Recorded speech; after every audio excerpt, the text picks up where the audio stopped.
नमस्कार, कैसे हैं आप सभी? उम्मीद है आप सभी अच्छे और सुरक्षित होंगे। आप देख रहे हैं टीटीवी न्यूज़। आज है तारीख 17 दिसंबर 2025 दिन बुधवार। तो चलिए शुरू करते हैं देश और दुनिया की बड़ी खबरें जो सीधे आपकी ज़िंदगी, रोज़मर्रा के काम और आपके घर परिवार से जुड़ी हैं। तो बिना किसी देर के शुरू करते हैं आज की खबरें। आज 17 दिसंबर को पेंशनर्स दिवस मनाया जा रहा है। देश नाकरा ने सरकारी कर्मचारियों के पेंशन के लिए संघर्ष किया। सर्वोच्च न्यायालय के फैसले से सभी कर्मचारियों को बराबर पेंशनें मिलने लगी। नई योजनाओं से पेंशन लेना आसान और पारदर्शी हुआ। मोदी सरकार ने कई योजनाओं के नाम बदल दिए। मनरेगा अब विकसित भारत रोजगार मिशन कहलाएगी। इससे लोगों को योजना का मकसद आसानी से समझ में आएगा। पहले नाम से भ्रम हो सकता था, अब योजना सही लोगों तक पहुंचेगी और उन्हें रोजगार और सुविधा मिल सकेगी। बिहार में 17 दिसंबर से ई-केवाईसी अभियान शुरू होगा। राशन कार्ड और आधार से जोड़ा जाएगा और सभी परिवार का बायोमेट्रिक सत्यापन होगा। अपात्र लोग सिस्टम से हटेंगे और पात्र परिवार समय पर राशन पाएंगे। इससे वितरण पारदर्शी होगा। हनुमानगढ़ में 17 दिसंबर को एथेनॉल फैक्ट्री के विरोध में किसान महापंचायत होगी। सुरक्षा कारणों से इंटरनेट अस्थायी बंद रहेगा। हजारों किसान इसमें शामिल होंगे और वरिष्ठ नेता समर्थन देंगे। इससे अफवाहें नहीं फैलेंगी और माहौल शांत रहेगा। उत्तर प्रदेश में 150 किलोवाट तक के नए बिजली कनेक्शनों के लिए फिक्स्ड चार्ज प्रणाली लागू हो सकती है। अलग अलग शुल्क नहीं देना होगा। नई प्रक्रिया पारदर्शी होगी और समय बचेगा। खंबे से 300 मीटर तक तकनीकी व्यवस्था बिजली विभाग स्वयं करेगा। HDFC बैंक समूह को इंडसइंड बैंक में 9.5% हिस्सेदारी रखने की अनुमति मिली। पहले सीमा 5% थी। यह मंजूरी 1 साल के लिए है। समूह की कंपनियां मिलाकर सुरक्षित निवेश कर सकेंगी। RBI ने सुनिश्चित। दिल्ली में 18 दिसंबर से बिना PUC वाहनों को पेट्रोल डीजल नहीं मिलेगा। पुराने ट्रक और B6 से नीचे वाहन भी प्रतिबंध रहेंगे। नियम उल्लंघन पर जुर्माना लगेगा। इसका मकसद वायु प्रदूषण कम करना और लोगों को स्वास्थ्य सुरक्षा का ध्यान रखना होगा। सौरभ और गौरव लुथरा थाईलैंड से भारत लौट आए हैं और हिरासत में ले लिए गए हैं। उनके पासपोर्ट पहले ही रोक दिए गए थे। थाईलैंड पुलिस और भारत सरकार के सहयोग से उन्हें हिरासत में लिया गया है। इस कार्रवाई से कानून का डर बढ़ा। आरोपी अब न्यायिक प्रक्रिया के तहत। सिडनी के बोंडी बीच पर हनुक्का उत्सव के दौरान हमला हुआ। 15 लोग मारे गए। जयशंकर ने इजराइल में इसकी निंदा की। दोनों देशों ने आतंकवाद के खिलाफ शून्य सहिष्णुता की नीति दोहराई।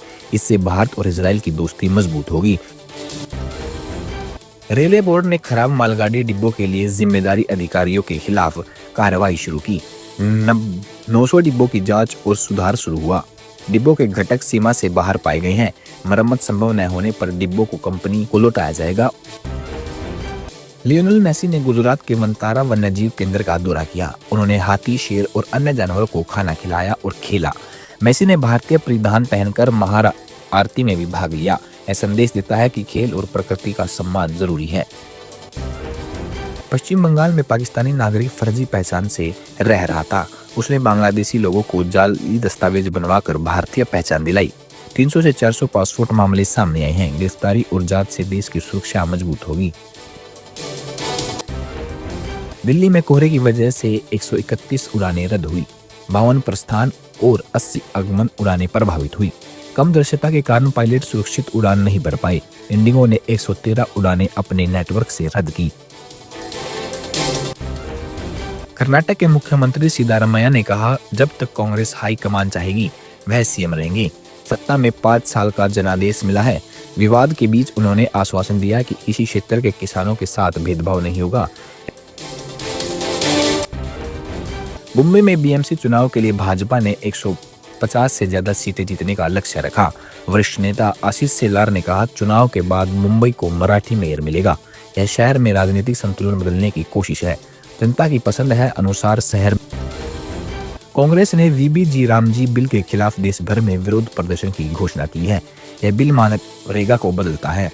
कांग्रेस का कहना है कि गरीबों के अधिकार पर हमला होगा। नेता केशव वेणुगोपाल ने निर्देश दिए कि सभी जिलों में मेसी कार्यक्रम में अव्यवस्था के बाद खेल मंत्री अरूप बिस्वा ने इस्तीफा दिया। मुख्यमंत्री ममता बनर्जी ने इसे स्वीकार किया। वरिष्ठ अधिकारी जांच करेंगे। यह कदम यह दिखाता है कि राज्य सरकार सुरक्षा और जिम्मेदारी को गंभीरता से लेती है। राहुल गांधी ने कहा कि मोदी सरकार मनरेगा को खत्म करने के गरीबों को अधिकार को छीन रही है। यह बिल केंद्र में ज्यादा ताकत देगा और राज्यों को खर्च बढ़ाने का पर मजबूर करेगा। कांग्रेस ने गांव से संसद तक विरोध का संकल्प लिया। जेपी नड्डा ने राज्यसभा में कहा कि विपक्ष मतदाता सूची और ईवीएम को लेकर गुमराह कर रहा है। ऐसी आईआर प्रक्रिया नहीं है, 1952 से चल रही है। चुनाव आयोग का काम सभी योग्य नागरिकों को वोट देना है। भारत में हर मिनट 505 से ज्यादा साइबर अपराध हो रहे हैं। महाराष्ट्र, गुजरात और दिल्ली सबसे प्रभावित है। एआई का इस्तेमाल कर साइबर हमले हो रहे हैं। साइबर सुरक्षा कंपनियों की संख्या 400 से ज्यादा हो गई है। इससे डेटा सुरक्षित रखने और धोखाधड़ी रोकने में मदद मिलेगी। कांग्रेस नेता शशि थरूर ने लोकसभा में बीजी रामजी बिल का विरोध किया। उन्होंने कहा कि मनरेगा का नाम बदलना महात्मा गांधी की सोच के खिलाफ है। यह गरीबों और ग्रामीणों के लिए बनाई योजना का मूल उद्देश्य खत्म करेगा। उन्होंने केंद्र पर राज्य सरकार के वित्तीय अधिकार में हस्तक्षेप का आरोप लगाया। रक्षा मंत्री राजनाथ सिंह ने नई दिल्ली में 1971 के भारत पाक युद्ध में विजय दिवस पर सैनिकों को श्रद्धांजलि दी। इस अवसर पर CDS general Anil Chauhan, COAS general Upendra Dwivedi और अन्य सेना प्रमुख मौजूद रहे। प्रधानमंत्री नरेंद्र मोदी जॉर्डन दौरे पर हैं। उन्होंने आतंकवाद के खिलाफ जीरो टॉलरेंस नीति दोहराई। पीएम मोदी और जॉर्डन के राजा ने बिजनेस फोरम को संबोधित किया। दोनों देशों ने ऊर्जा, तकनीकी, संस्कृति और व्यापार में सहयोग बढ़ाने पर सहमति जताई। दिल्ली की राउज एवेन्यू कोर्ट ने नेशनल हावरलैंड मामले में राहुल गांधी और सोनिया गांधी को राहत दी। कोर्ट ने ईडी के आरोप पत्र पर कार्रवाई नहीं की। कांग्रेस ने इसे सत्य की जीत बताया। पार्टी ने कहा कि मोदी सरकार की कार्रवाई अवैध और राजनीतिक प्रतिशोध पर आधारित है। इंडिगो एयरलाइंस की तकनीकी और संचालन में समस्याओं ने भारत के रणनीतिक क्षेत्र में सीमित विकल्प का खतरा दिखाया। विशेषज्ञों ने कहा कि कुछ ही कंपनियों पर निर्भरता से बड़े संकट में पूरे सिस्टम पर असर पड़ सकता है। सरकार ने यूजीसी, एआईसीटीई और एनसीटीई का विलय कर विकसित भारत शिक्षा अधिष्ठान बनाने का विधेयक पेश किया है। इससे विश्वविद्यालय और कॉलेजों का नियमन एक जैसा होगा। आईआईटी और आईआईएम भी इसके अंतर्गत आएंगे। पश्चिम बंगाल में राष्ट्रपति द्रौपदी मुर्मू ने राज्य सरकार के 3 विश्वविद्यालय संशोधन बिलों को मंजूरी नहीं दी। इस फैसले के बाद राज्यपाल सीवी आनंद बोस पहले ही की तरह कुलपति बने रहेंगे। सरकार का तर्क था कि मुख्यमंत्री कुलपति बनने से प्रशासन तेज होगा। सोने की कीमत 4 दिन बढ़ने के बाद 1,35,900 प्रति 10 ग्राम हो गई है, जो 1700 रुपये कम है। चांदी की कीमत के ऊपर पहुंच गई है। मुनाफा वसूली और वैश्विक बाजार में कमजोरी इसका कारण है। भारतीय रुपया अमेरिकी डॉलर के मुकाबले 91.01 पर पहुंच गया। भारत अमेरिका व्यापार समझौते में देरी और विदेशी निवेशकों की निकासी इसका कारण है। रुपया कमजोर होने से सोना चांदी की मांग बढ़ी। भारत और जापान ने व्यापार बढ़ाने का समझौता किया। वित्त वर्ष 2025 में व्यापार 25.17 अरब डॉलर रहा। इंजीनियरिंग, इलेक्ट्रॉनिक्स और रसायन सबसे ज्यादा व्यापार में रहे। दोनों देशों ने दोस्ती, निवेश और तकनीकी सहयोग बढ़ाने पर चर्चा की। मेक्सिको में एक छोटा विमान आपात लैंडिंग के दौरान क्रैश हुआ। 7 लोगों की मौत हुई। करीब 130 सुरक्षित रहे। विमान अकापुल्को से उड़ान भर रहा था। आग लगने से इलाके में अफरा तफरी मची। अधिकारियों ने हादसे की जांच शुरू कर दी है। भारत ने कहा, पाकिस्तान आतंकवाद का केंद्र है। जम्मू कश्मीर पर उसके दावे गलत हैं। सिंधु जल संधि स्थगित करना जरूरी था। भारत ने चेतावनी दी कि आतंकवाद का मुकाबला पूरी ताकत से करेंगे। अंतर्राष्ट्रीय समुदाय से समर्थन मांगा गया। अमेरिका ने कहा, रूस और यूक्रेन के बीच शांति समझौता जल्द संभव है। बर्लिन में बातचीत हुई। यूरोप सुरक्षा गारंटी देने की तैयारी कर रहा है। शिखर पर सहमति नहीं बनी। उम्मीद है युद्ध जल्द खत्म होगा। राष्ट्रपति ट्रंप ने बीबीसी पर मानहानि का मुकदमा किया। आरोप है कि 2021 का भाषण गलत दिखाया गया। ट्रंप ने कहा, उनके शब्द बदलकर गलत अर्थ दिखाए गए। उन्होंने 10 अरब डॉलर हर्जाने की मांग की है। विदेश मंत्री एस जयशंकर इजराइल गए। प्रधानमंत्री, राष्ट्रपति और विदेश मंत्री से मिले। दोस्ती, व्यापार और रक्षा सहयोग बढ़ाने पर चर्चा हुई। भारत इजराइल तकनीकी साझेदारी और एफटीएफ को बढ़ी मिली।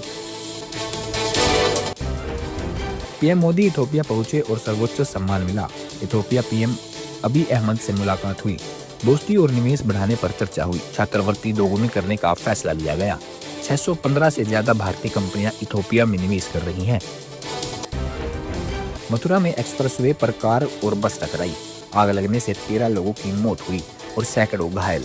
बचाव दल ने लोगों को सुरक्षित निकाला। एक्सप्रेसवे की एक लाइन 5 घंटे बंद रही। हादसा छोटी गलती से शुरू हुआ लेकिन बड़ा हादसा बन गया। देखिए, दिल्ली में ट्रैफिक हवलदार आशीष कुमार ने कैम्प में घुसकर ड्राइवर हरिओम को पीटा। वजह थी कागजात पूरे न होना। घटना पहाड़गंज की है और वीडियो सोशल मीडिया पर वायरल हुआ। पुलिस ने हवलदार को निलंबित कर दिया। इसमें आम लोगों की सुरक्षा के लिए। रांची में रेलवे ग्रुप डी परीक्षा के दौरान लालू कुमार जीजाजी की जगह अपनी पत्नी का भाई परीक्षा देते हुए पकड़ा गया। बायोमेट्रिक जांच में असमानता सामने आई। आरोपी गिरफ्तार हुआ और जांच जारी है। इससे प्रतियोगी परीक्षा की पारदर्शिता बनी रहेगी। मुंबई में बोरे 2 का टीजर रिलीज हुआ। सनी देओल की आवाज और डायलॉग्स को पसंद किया गया है, लेकिन VFX औसत बताए गए। यूजर्स ने फिल्म की शुरुआती रुझान में मिश्रित प्रतिक्रिया दी। टीजर देखकर लगता है कि फिल्म रोचक होगी। यूपी में होमगार्ड के 45,000 पदों पर भर्ती की आखिरी तारीख 17 दिसंबर बताई। 10वीं पास उम्मीदवार 18 से 30 वर्ष आयु में आवेदन कर सकते हैं। महिला अभ्यर्थी के लिए 20% आरक्षण है। शारीरिक और दौड़ के मानक पूरे करने होंगे। IPL 2026 मिनी नीलामी खत्म। 70 खिलाड़ियों के लिए फ्रेंचाइजी ने बोली लगाई। कैमरन ग्रीन सबसे महंगी 25.20 करोड़ में बिकी। दिल्ली कैपिटलाइंस ने पृथ्वी शॉ 75 लाख और डेविड मिलर 2 करोड़ में खरीदा। भारत में अब 30,000 EV चार्जिंग स्टेशन हैं, जिनमें 8,000 फास्ट और 20,000 स्लो चार्जिंग स्टेशन शामिल हैं। PM E-ड्राइव योजना के तहत निवेश और निजी उद्यमियों को प्रोत्साहन मिला। इससे इलेक्ट्रिक वाहन अपनाने में आसानी होगी। मनु भाकर और सिमरनप्रीत कौर ने महिलाओं की 20 से 25 मीटर पिस्टल में स्वर्ण पदक जीता। मनु भाकर ने सीनियर और सिमरनप्रीत ने जूनियर वर्ग में शानदार प्रदर्शन किया। इसी के साथ खत्म होती है आज की सभी बड़ी खबरें। अब बारी है आज के सवाल की। क्या जीराम जी बिल आपके लिए असर रखता है?